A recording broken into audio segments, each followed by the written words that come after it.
만족감, 만족감, 더 나은 삶을 위한 감정 다루기라. 만족감. 기분이 좋아지는 방법은 딱 한 가지다. 사람은 주어진 것에 만족하는 법을 배워야 하고, 지금 당장 부족하다고 늘상 칭얼대지 말아야 한다. 만족감. 1976년 7월 4일에 미국이 독립을 선언했을 때 헌법 제정자들은 국민들에게 삶과 자유 그리고 행복의 추구라는 세 가지 기본 권리를 부여했다. 그런데 왜 독립선언문은 단순하게 삶과 자유, 행복이라고 하지 않고 행복의 추구라고 표현을 사용했을까? 어쩌면 당시에 그 누군가는 이미 행복을 고수하는 것이 불가능하다고 여겼기 때문이 아닐까? 행복은 단지 순간적으로만 지속되므로 우리는 그것을 쫓아야만 한다. 1990년대에 실험 정치를 통해서 두 연구원은 이것을 증명했다. 이들은 설치류의 뇌의 정극을 이식했다. 그런 다음에 우리 속에서 작은 레버를 사용해서 지들의 보상체계 깊숙이 전기 자극을 보냄으로써 지들에게 행복감을 촉발시켰다. 원리를 이해하게 되면서 지들은 레버를 잠시도 가만히 두질 않았다. 수컷은 생식 욕구를 잃었고 암컷은 새끼를 방치한 나머지 굶어 죽게 만들었다. 행복감에 중독된 쥐 중에는 1시간에 2000번 이상 행복감을 뇌에 주입하는 쥐도 있었다. 연구원들이 개입하지 않았다면 쥐들은 행복에 대한 욕망 때문에 죽고 말았을 것이다. 오늘날에는 이 기술이 매우 발달되어서 약물이나 행동요법도 소용없을 정도로 심각한 정신장애를 가진 사람들이 이와 비슷한 효과를 얻기 위해 행복저혈기라는 불리는 장치를 뇌 안에 이식받는다. 동물 실험과 유사하게 뇌에 전기 자극을 보내어서 행복감을 수입하는 방식이다. 1986년부터 시작된 이 시설의 효과에 대한 초기 연구 중에는 한 미국 여성이 손가락이 찢어져 시간할 때까지 뇌 자극의 강도를 증가시키는 레버를 작동시키다는 보고도 있다. 그 여성은 몸을 씻는 것도 가족에 대한 의무도 소홀히 했다. 2013년에는 병원에서 몇 번의 테스트 치료를 받은 33세의 독일인이 퇴원을 하며 자극의 강도를 높여달라고 의사에게 간청하기도 했다. 그 환자는 퇴원한 후에 지금까지 받은 행복치료의 효력이 금세 떨어질 것을 두려워했다. 새로운 행복에 너무나 빨리 중독된 것이다. 쥐들도 똑같다고 할 수 있어요. 행복은 중독성이 있답니다. 뉴욕에서 신경과 전문의로 일하는 헬렌 메이버그 교수는 말한다. 환자들은 코카인 중독자처럼 행동합니다. 메이버그는 뇌 신부 자극 분야의 선구자이며 이 과정에 관한 가장 중요한 특허 중의 하나를 보유하고 있다. 메이버그는 행복에 대한 인간의 욕망을 잘 알고 있다. 찰나의 환각이지요. 오레가즘이나 초콜릿을 먹는 것, 재미있는 일을 하면서 느끼는 짜릿한 기분은 오래가지 않습니다. 어떤 사람들은 쇼핑을 하면서 즐거움을 찾는다. 새로운 신발이 이들을 행복하게 하는 것이다. 우리 은혜는 항상 기분을 좋게 하는 방향을 향합니다. 그러다 보니 필요 이상으로 많은 구매하는 일이 생기죠. 우리에게 신발 20켤레가 꼭 필요한가요? 열정과 매우 유사한 방식으로 작동하는 나선행의 욕망에 대해서 메이브 교수는 우리에게 경고한다. 만약에 어떤 것이 우리를 행복하게 하면은 우리는 더 자주 더 많은 그것을 느끼고 싶어하고 필요로 한다. 이제 새로운 신발로는 충분하지 않고 벨트나 재킷이 필요하며 나중에는 둘 다 필요하다는 생각이 들 것이다.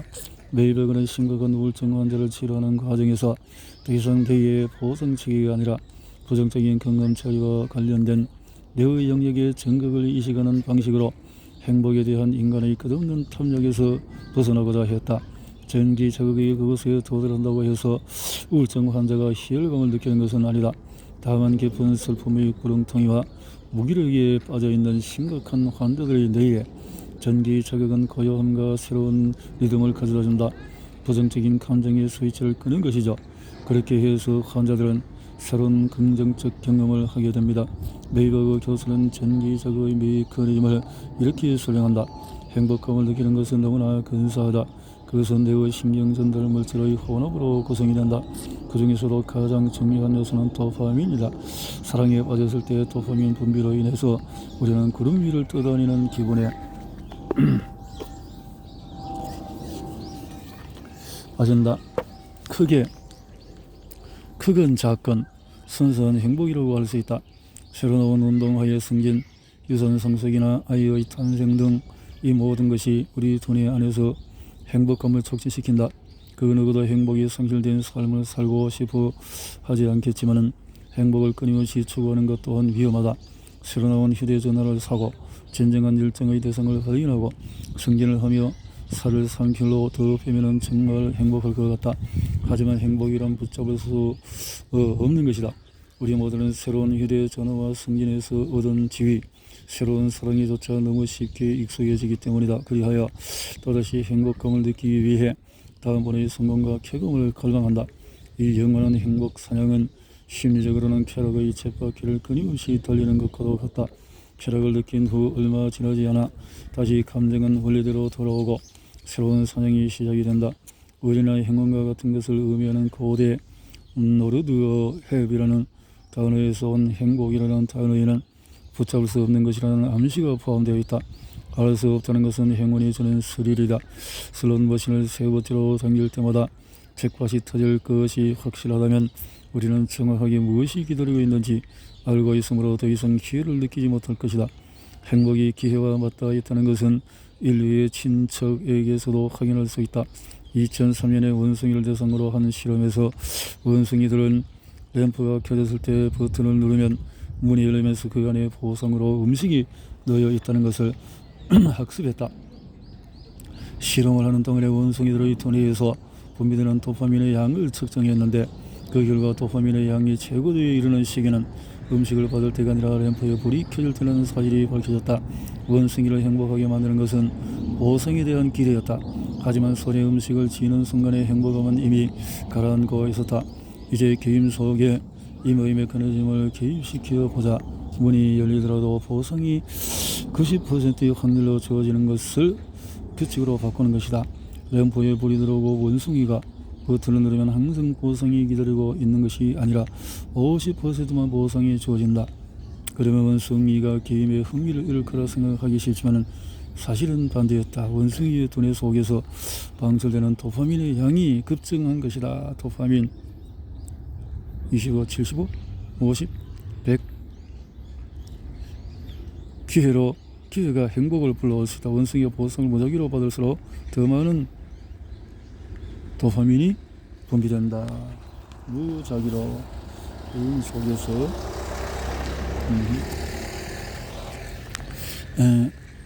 보상의 기회가 25%이거나 75%의 경우에 양쪽 모두 도파민 함량이 다시 줄었다. 아마도 커져서 두뇌가 느끼는 행복감은 더 커진다. 미국의 헌법 제정자들이 행복의 추구를 기본권으로 삼은 것은 선의에서 비롯되었겠지만 사실은 오류의 바탕을 둔 것이었다. 행복을 추구하는 게 불행으로 이어질 수 있다는 것을 보여주는 많은 연구 자료가 있다. 행복을 느끼는 것이 나에게는 매우 중요하다. 이것은 진술에 동의하는 사람은 대체로 일상생활에서 외로움을 느낀다. 한 실험에서 실험 대상자의 절반은 행복에 긍정적인 영향을 많이 언급한 신문기사를 읽었고 나머지는 중립적인 내용을 실은 신문기사를 읽었다. 그 후에는 모든 사람이 인간관계에 관한 영화를 보았다. 이전에 행복에 대해서 찬양하는 기사를 읽은 사람은 중립적인 기사를 읽은 사람보다 외로움을 더 크게 느꼈다. 스트레스가 없어서 사실 아무런 문제가 없는 상황에서도 행복을 찾는 사람들은 갈구하는 감정에 도달하지 못했기 때문에 자신들이 불행하다고 느낀다. 행복에 대한 강렬한 열망을 가진 사람은 또한 시간이 빠르게 흐른다고 느낀다. 지속적으로 행복감을 추구하다 보면 자극을 줄 수 있는 활동을 끊임없이 찾기 마련이다. 그래야 지루함을 견디지 못하고 안절부절 못하게 되는 것이다. 2014년 토론토 대학의 브래드포드는 행복에 특별히 우선순위를 두는 사람이 행복을 집요하게 추구하지 않는 사람에 비해 우울감에 시달린 일이 더 많다는 연구 결과를 발표했다. 이런 결과는 2019년 어린이들 대상으로 한 연구에서도 볼 수 있었다. 행복하고자 하는 것은 지극히 정상입니다. 라고 포드는 인터뷰에서 말했다. 이와 반대하는 사람은 아무도 없다. 하지만 그것을 너무나 간절히 원하게 되면 행복은 우리에게 걱정거리를 안겨주는 문제가 되고 만다. 그래야 행복에 대한 추구는 역설적이라는 것이 연구로 속속 밝혀지고 있다. 어떤 대가를 치르더라도 행복하기를 원하는 것은 자신의 불행의 구렁텅이에 밀어넣는 것이나 다름없다. 행복을 느끼려면 점점 더 많은 것이 필요하고 기대치 또한 점점 높아지기 때문이다. 이것은 마음가짐은 단순히 개인을 위협하는 데만 그치지 않는다. 행복의 초근한 나아가 지구를 파괴하고 있다. 오늘날 세계의 경제 체제는 성장의 기반을 두고 있다. 항상 더 많이 더 멀리 나아가고자 하며 결코 만족을 모른다. 오랫동안 미국 국경 너머의 사람들은 아메리칸 드림을 마음에 품은 채 국경을 넘었다. 이 세상의 모든 사람이 행복을 찾아 헤매고 있지만 그것은 전 허무할 뿐 아니라 사람들을 불만족의 사슬이 묶이도록 만든다. 오늘 우리는 200년 전의 인류보다 2배는 오래 산다는 사실에 감사할 줄 모른다. 음식이 충분한데도 배가 부르지 않다. 얼어붙은 겨울을 모리아 난민촌의 텐트 바닥에서 나지 않아도 된다는 사실에 기뻐하는 대신에 따뜻하게 난방이 되고 수돗물이 잘 나오는 아파트에서 넷플릭스가 느리다며 짜증을 낸다. 우리는 행복의 순간을 경험하는 순간 온 마음을 다해 기뻐한다. 하지만 그것을 쫓는 것은 결코 만족되지 않는 욕망을 만들어낸다. 행복은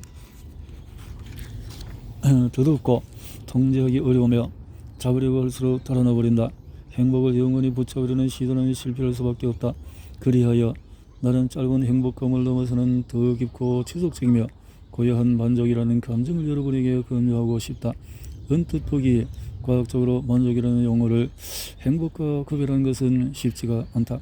이 분야의 연구에서 표현되는 행복이라는 단어는 우리의 감정 세계에 드러난 대륙의 전체를 뒤덮는 거대한 우상과도 같다. 그것은 때로 행복의 짧은 순간을 의미하기도 주관적인 행복을 의미하기도 하며 때로는 목적의식과 믿음 또는 단순한 희열을 혼합한 감정을 가리키기도 한다. 하지만 행복이라는 주제에 대해서 조금만 깊이 파고들면 대부분의 연구에서 일으키는 행복의 의미가 무엇인지 보다 명백해진다. 어떤 경우에는 만족이라는 단어가 행복이라는 단어의 번역에 훨씬 잘 어울린다. 행복과는 대조적으로 만족감은 극단적인 감정적인 고조가 아니라 내면의 고요의 상태에 가깝다. 아무것도 아쉬워하지 않는 기본적인 상태인 것이다. 과학적인 의미에서 말하는 자족하는 사람이란 긍정적인 감정을 계속해서 경험하는 사람이다. 물론 부정적인 감정이 찾아오기도 하지만 그리 흔하지는 않다. 여기서 만족과 행복이 서로에게 속해 있다는 것을 알 수가 있다. 하지만 만족의 지평은 더 넓다. 만족은 우리의 삶 전체를 아우르는 감정이다. 이것을 구체화하기 위해 가장 먼저 노력한 사람 중에 하나가 프린스턴 대학의 심리학자 헤들리 캔트릴이었다. 1965년에 캔트릴은 오늘날에도 흔히 쓰이는 간단한 방법을 개발했다. 10칸짜리 사다리를 상상해보세요. 사다리 맨 꼭대기는 여러분이 상상할 수 있는 최고의 삶을 의미하고 맨 아래칸의 최악의 삶을 의미합니다. 당신의 삶에 해당하는 사다리는 어느 칸일까요? 사실 만족도를 측정하는 이 간단한 방법은 상당히 유의미하다. 만족은 자신의 내부에서 우러나는 감정이므로 스스로 어디쯤에 있는지 말할 수 있는 것이다. 그야말로 개인적인 경험이다. 이를 측정하기 위해서 도파민 수준이나 두뇌의 영역을 검사할 필요가 없다. 자신에 대한 매우 개인적인 평가가 이 연구의 목적으로 충분하다. 사람들에게 몇 년 연속 만족도를 평가하도록 요청하면 그 값은 비교적 안정적으로 나타난다. 실제로 우리의 일상은 우리가 사다리의 어느 칸에 해당하는지에 놀라우리만치 영향을 미치지 않는다. 삶에 대한 만족도를 묻는 질문을 받았을 때 대부분의 사람은 나쁜 날씨나 그 날의 기분을 개의치 않는다. 행복은 본질적으로 삶의 온갖 물결에도 흔들리는 호두껍질 같은 것이며 만족은 아무리 파도가 몰려와도 안정적으로 항로를 유지하는 큰 화물선과 같다. 만족이라는 독일어에는 평화가 깃들어 있는데 이는 불확실한 기회나 만족을 모르는 탐욕과는 반대되는 개념이다. 만족은 마음의 태도다. 자신과 주변 세계와의 깊은 유대감, 만족은 행복보다 더 풍부러운 감정이지만 그 방향을 우리가 조절할 수 있다. 그렇다면 우리가 사다리의 5번째 칸에 있는지 8번째 칸에 있는지 무엇이 결정하는 걸까? 우리가 느끼는 만족의 상당 부분은 유전자에 달려있다. 연구에 따르면 우리의 만족도는 중에서 약 40%는 부모의 유전자 구성에 기인하는 것으로 밝혀졌다. 유전자 외에 우리가 살고 있는 나라도 영향을 미친다. 수년 동안 유엔은 사다리 모델을 이용해서 전 세계 사람들에게 삶의 만족도에 대해서 물어보았다. 20년 보고서에서 아프가니스탄은 2.6점으로 전 세계 중에서 꼴찌였다. 전쟁과 가난, 공포와 억압은 사람들에게 만족스러운 삶을 위한 모든 것을 앗아간다. 3년 연속 1위를 차지한 나라는 핀란드. 핀란드에서 태어난 행운을 차지한 사람들은 가장 높은 10번째 칸을 기준으로 볼 때 스스로를 평균적으로 7.8칸에 속해 있다고 생각한다. 그 나라에는 부패가 거의 없고 경찰도 매우 평판이 좋으며 정부도 투명하게 운영된다. 게다가 사회적 불평등이 거의 없다. 사람들은 매우 비싼 생활 환경을 공유하고 서로에게 강한 연대감을 느낀다. 또한 공공기관뿐만 아니라 서로를 신뢰한다. 이 같은 신뢰는 핀란드인이 느끼는 만족의 기초가 된다. 만족과 마찬가지로 신뢰도 서서히 발달하는 깊은 감정이기 때문이다. 물론 핀란드가 최고의 위치를 차지하는 데는 세계에서 가장 부유한 나라 중에 하나라는 사실도 무시할 수 없다. 그러나 그럼에도 불구하고 룩셈부르크, 아랍에미리트, 싱가포르와 같은 부유한 20개국보다 훨씬 만족도가 높다. 사실 수년 동안의 연구를 통해서 삶의 소진이 반드시 삶의 만족을 의미하지는 않는다는 사실이 거듭 밝혀졌다. 현재 164개국 이상을 대상으로 한 대규모 데이터 분석에 따르면 소득과 만족도는 처음에는 함께 증가한다는 것을 볼 수 있다. 소득이 1달러 올라갈수록 만족감도 몇 건 더 높아지는 것이다. 하지만 평균적으로 연간 가계소득 9만 5천 달러가 되면 증가하던 만족감이 상승을 멈춘다. 라틴 아메리카와 카리브 해의 국민들은 서유럽보다 3만 5천 달러가 낮은 10만 달러의 재산에서 만족감의 상승세가 멈춘다. 하지만 이런 현상은 어디에서나 마찬가지다. 어느 지점에서는 상승하던 만족의 포물선이 구부러지고 종종 다시 아래로 떨어지기도 한다. 재산이 있다고 해서 만족도가 높은 것은 아니다. 행복한 순간은 지표로 교환될 수 있지만 유감스럽게도 사람들은 쉽게 사치스러운 삶에 익숙해진다. 그래야 작가 막스 프레시가 지적한 것처럼 삶의 소재는 점차 삶의 의미를 대신하게 된다. 나는 왜 여기에 있고 무엇을 위해 사는가라고 묻는 대신에 사람들은 점점 더 많은 것을 소유하기 위해서 살아간다. 하지만 인생의 목표가 행복이라면 굳이 골프장이나 요트에서 부자들을 흉내낼 필요가 없다. 학교 선생님이던 어떤 우리 부모님은 1년에 총 8만 5천 유로의 급여를 받으셨다. 상당히 괜찮은 액수의 급여인데 특히 이후에 받을 연금을 고려한다면 더욱 그렇다. 교사들이 받는 급여가 행복의 전환점이 될 거라고 누군들 짐작이나 했을까? 10대들에게 충분한 만족감을 줄 수 있는 돈을 버는 직업이 무엇일 거라고 물어보면 교사보다는 축구선수나 최고의 모델을 꼽을 확률이 분명 더 클 것이라고 나는 장담한다. 유전자와 비교해볼 때 처한 환경은 사람들이 느끼는 만족도에 놀라울 정도로 영향을 미치지 않는다. 2002년 미국의 한 연구에서 만족도가 가장 높은 상위 10%의 사람들을 평균적인 만족도를 보인 사람들과 비교했는데 이 두 그룹이 살아오면서 겪은 긍정적이거나 부정적인 사건의 숫자가 크게 다르지 않은 것으로 밝혀졌다. 연구에 따르면 우리가 살면서 겪는 결혼이나 아이의 출생, 별거 및 사별과 같은 커다란 사건은 평균적인 만족도를 영구적으로 변화시키지 않는다. 현재까지 활용할 수 있는 데이터를 기반으로 본다면 우리 삶의 만족도가 외부 환경에 영향을 받는 것은 10에서 15% 사이에 불과하다. 행복은 외부로부터가 아니라 우리 내부로부터 온다는 결론을 도출한 연구 결과는 숱하게 많다.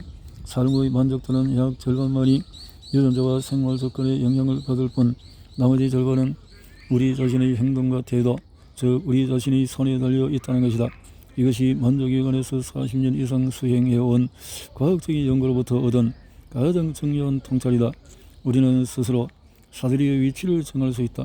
만약 우리가 행복을 쫓는 것을 거부하고 그 대신에 만족을 얻는 것에 마음을 쏟는다면 만족을 간절히 원하는 실수를 반복하지 말아야 한다. 차분한 평온함은 만족으로 가는 가장 확실한 길을 우리에게 보여준다. 특히 더 높이, 더 멀리, 더 빨리를 요구하는 오늘날의 세계에서는 덜 행동하는 것 혹은 행동을 멈추는 것이 때로는 만족을 증가시킬 수 있는 방법이기도 하다. 그리스 철학자 에피쿠로스는 이미 그것을 깨닫고 있었다. 만족을 모르는 사람에게는 어느 정도도 충분하지 않다. 공자 또한 확신했다. 절제로 손해를 보는 사람은 드물다. 실제로 이렇게 만족하는 삶을 살 수 있는, 자꾸 비교의식 속에 빠지니까